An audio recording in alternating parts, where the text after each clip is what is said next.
What's going on, YouTube? It is Christmas Eve, December 24th, 2015, and this is Boomshine TV. As you can see, I've taken the pile of parts that I showed you in my last video and got it assembled into a complete, hopefully functional rifle. I have yet to test fire this one yet, but I wanted to show you the completed process and show you all the stuff that I used and how it came together. So, I think it turned out very well. A couple of highlights here. Obviously, you see the Vortex scope mount that I have on here right now. This is an American Defense mount. If I could get it on the camera, I guess that'd be helpful, huh? This is a Vortex mount that's made by American Defense. Very, very high quality QD mount. Excellent machining. Great anodizing. I got this for about 150 bucks. This was part of an order that I actually got through Optics Planet that was supposed to include a Vortex Strike Eagle to go in the scope mount. Obviously, I don't have the Strike Eagle, and the reason for that is because I didn't read the fine print before I placed my order. Apparently, the Vortex Strike Eagle, as far as Optics Planet is concerned, is back-ordered for about 4 months. They're not going to get any more until late February, early March. The reason that I wanted to go with Optics Planet for this is because Jesse Tischhauser, the 3-Gun Nation pro shooter, provided me with a 12% off discount code. He and I have exchanged a few messages via Facebook, and he's been extraordinarily helpful to me. He's answered all of my questions. He's taken the time to go over different gear options, optics options, and he's taken the time out of his day to kind of go back and forth with me on Facebook. So Jesse, if you watch this, I do appreciate the time that you've taken to do that. That's pretty cool. Most of the pro guys are pretty busy, and I know devoting your time to talking to some schmo on YouTube or Facebook like me is probably the least of your concerns, but I do appreciate it. So anyway, so I had the scope on back order, and I thought that I'd just stick it out for the winter and wait. And then I said, you know what? I'm going to hunt around for better options, because I don't want to wait for this thing for 4 months. I want to shoot my rifle, and I want to get the scope sighted in. So I was fiddling around, and I came across a company on Amazon that, the street price on the Vortex Strike Eagle right now is about 330 bucks, just $329 and change. And you can get them, $329 free shipping on Amazon. I noticed another vendor on Amazon called Scopelist that was selling it for $322 with free shipping. So I said, I never heard of these guys. So I went to their website and was checking them out, and they seem like a legit company. They have 100% feedback on Amazon. For a lot of different transactions, actually. They carry a wide array of products. So I went on their website and I pulled up the Vortex Strike Eagle, and I wanted to see if it was in stock, so I clicked on it and it was in stock. And then they had a little blurb at the bottom, and if you remember me talking about Bowtac doing this, they accept offers. So I got, anyway, I'm kind of jumping around here, but I got my WMD Guns nickel boron bolt carrier group and hammer for $132 from Bowtac by submitting an offer, and they accepted it. So I did the same thing with Scopelist for the Vortex Strike Eagle. They said you can get up to 20% off the listed price of the Strike Eagle, and their list price was $329, which I know it's not list price, it's their price was $329, which is pretty much street price.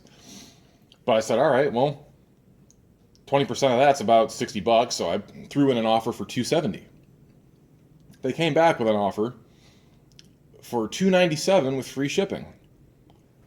So I said, wow, all right, we're not too far off there from Optics Planet's 12% off deal. I think the scope would have been about $284 or something like that and change. So $297 with it being in stock. All right, that's cool. So I went ahead and placed the order with Scopelist. Turns out that they're actually out of stock. I just missed the boat. They had 6 left, and because of the Christmas rush, they just went out of stock on them. However, they're going to have more in stock in like 2 weeks. So I went ahead and kept the order anyway. So I'll update everyone on that once I get the scope mounted up. I'll do a whole separate review on both the ADR mount and the scope once I get them in hand and have a chance to look them over. But I'm expecting to have the Strike Eagle by mid-January at the latest. So I'll update everybody once that happens. But anyway, a couple of different things you might notice. I'm going to weigh this thing, which is why it's sitting on my shipping scale, so I can show you how light it actually ended up being, which I'm very impressed with. But another thing I got in were my Surefire ladder rail covers. Really happy with these. If you remember from my first video that I posted, the way the Vortex, I got Vortex in my brain now, the way the Aero Precision forend is manufactured, if you see on here, every other rail section is milled out. There's actually a hole there, and I'm sure that has to do with all these different milled slots, and it has to do with how light this thing is. But if you look at the way that the Surefire rail covers are manufactured, they're kind of scalloped there. Every single one of them has a divot in the center. So the way I hold the rifle works out perfectly with that, because combined with the fact that the Aero Precision rail has a section missing out of every other rail, I can sink my thumb right down into those scallops, and there's nothing there to block it. So I can lock my thumb in perfectly on the fore end as I'm shooting, which is really nice. So that was kind of a happy accident. I wasn't expecting that, but it turned out really well. So I'm really happy with the Surefire ladder covers. $15 for a pack of 3, and I've kind of got them cut so that I trim the ends off of them so they make one continuous piece, I guess. I'm OCD enough to make that bother me if there's that little gap there where, you know, you've got a rail, then a little FDE area, then the rail, then a little FDE area, and so it goes. So I just trimmed off the end so it'd make it one continuous piece. That might end up biting me in the butt on the front there, because if that gets caught on something, it might get messed up, but whatever. For now, it works out fine. Again, I'm not worried about putting any flip-up optics or anything, flipped-up sights on this, because I'm just running straight optics. Backup irons on a competition gun just add weight, so I'm not going to worry about that. Speaking of weight, this thing entirely assembled. I'm going to go ahead and pull the ADR mount off, because I'm not weighing it with optics until I get the Strike Eagle installed. Great quality QD on this ADR mount, by the way. Again, I'll do a whole separate video on this, but this is a stout piece of equipment for $150. I mean, it's not cheap, but it's also not LaRue expensive either. So you're getting a really nice QD made in America by American workers for about it's $170 actually. I got the discount code, the 12% off. I got it from Optus Planet, so it ended up being more like 152 or something shipped. So anyway, look into this if you're looking for a nice scope mount. Anyway, moving on. I'll go ahead and take the magazine out of this first, and then I will turn the scale on and zero it for you. Stay.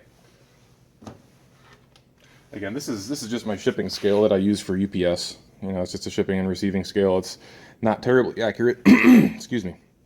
It's plus or minus 1/10 of a pound, so it's not scientific by any stretch here, but it'll give you an idea of how light this thing is. Again, this is an 18-inch rifle with a full-length buffer and rifle stock. And as it sits right now, no optics, no magazine, 6.8 pounds. 6.8. I wasn't even expecting it to be that light. And with a standard regular PMag, mag level PMag with the window in it.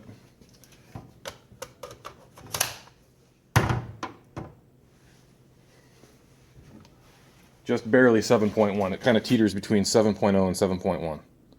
7.1 pounds for the rifle with the mag. Now, they'll just set the mount on top, just to give you an idea how much that weighs. That pops us up to 7.7.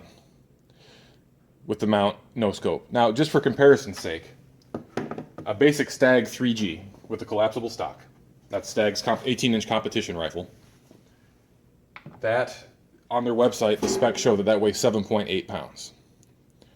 I don't know if that includes the magazine or not. I would imagine that it does, but this gun with the magazine, no optics, just as the Stag 3G is, for comparison, 7.1. So I'm pretty happy with the way that turned out. It's very light, it's very fast. I also got the JP spring kit installed. And again, this rifle's clear. All of my rifles are clear when I shoot videos.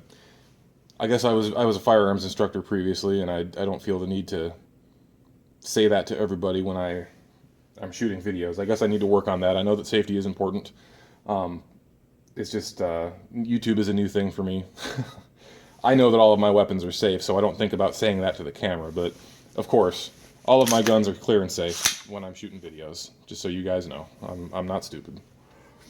And I'm not being irresponsible by not saying that to you guys. I know that safety is important. I know thousands of people are injured every year by being ding-dongs with firearms, but I'm not one of those folks, I promise.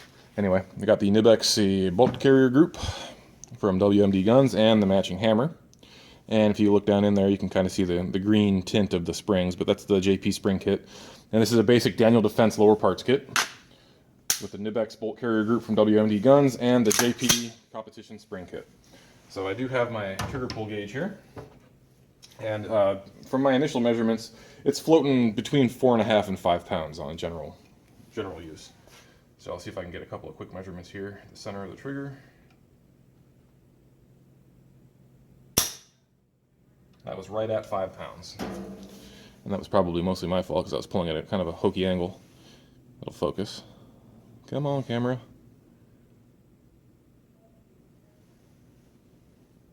This camera sucks. There we go. 5 pounds. Reset.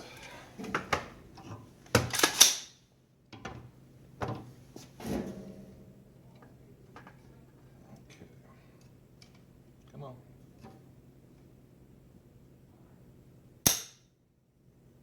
And see, that one's about 4.5. So it varies. Just a touch. It's just a hair over 4.5. And it's pretty much where it is, between 4.5 and 5 pounds on a regular basis.